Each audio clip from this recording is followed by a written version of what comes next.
عزیزانو بخصوص ځوانانو زما دا خبره تر اخره واورو وزر درته کوم په خدای تاسو ټول سره مینه لرم لومړی به تاسو نه یو سوال یو پوښتنه وکړم که ستاسو په پکتیا که ستاسو په پکتیکا که ستاسو په خوست که ستاسو په کندهار که ستاسو په هلمند که ستاسو په ننګرهار که ستاسو په کونړ که ستاسو په لغمان کې ستاسو په زابل که ستاسو په فراه کې یا د تاسو په هر ولایت کې د پښتنو ولایت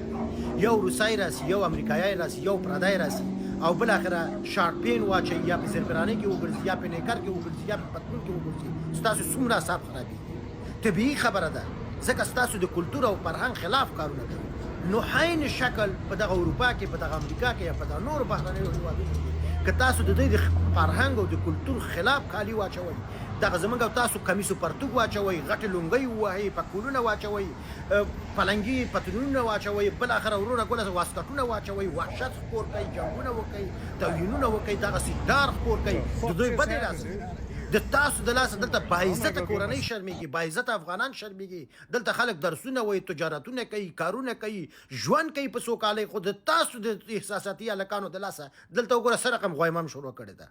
بې د هغې نه خو متاسفانه او بدبختۍ سره زموږ او تاسو نوم بد ده هر چا چې دغه کالي او کمیس اغوستی وي دا تورس ده اوس تاسو راځئ دغه کالو سره په ښارونو کې په میټروګانو کې په بسونو کې ګرځئ جنجال کوئ جنګونه کوئ غویمې کوئ وروره ګوله ښځه ډاروئ ماشوم ډاروئ سپین ږیره ډاروئ دغه امریکایان دغه اروپایان د دغه شیانو نه بد وړي دا خو د دوی ښار ده دا د دوی وطن ده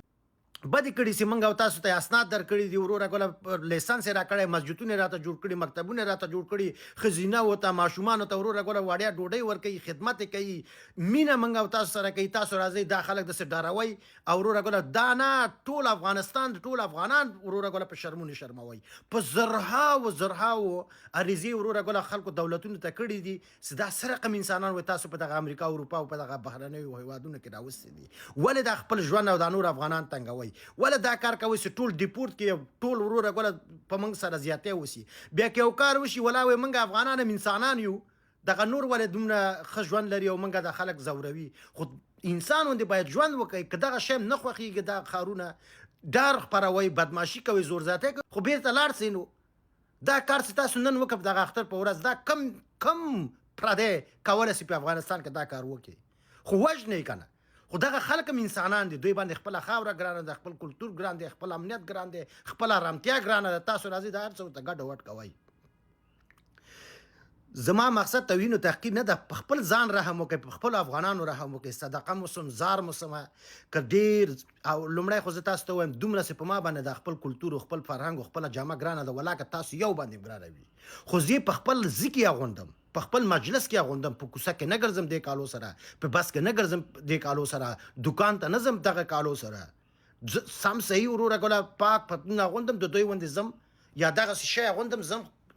د ټولنې منځ کې نه وځم سیاده اقل وروره ګوله نیرنګي نقطه نه اوسم حد اقل خلک ما ته توجه ونه کړي داسې ونه وایي چې دا څه بلا راغلی ده دلته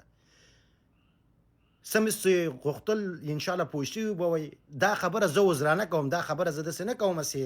خدای مه کړه زه تاسو ته نصیحت کوم هغه خو دا د خپل ځان او خپلو افغانانو دپاره وکړئ په خپل ځان رحم وکړئ خلاصه درته وایم مننه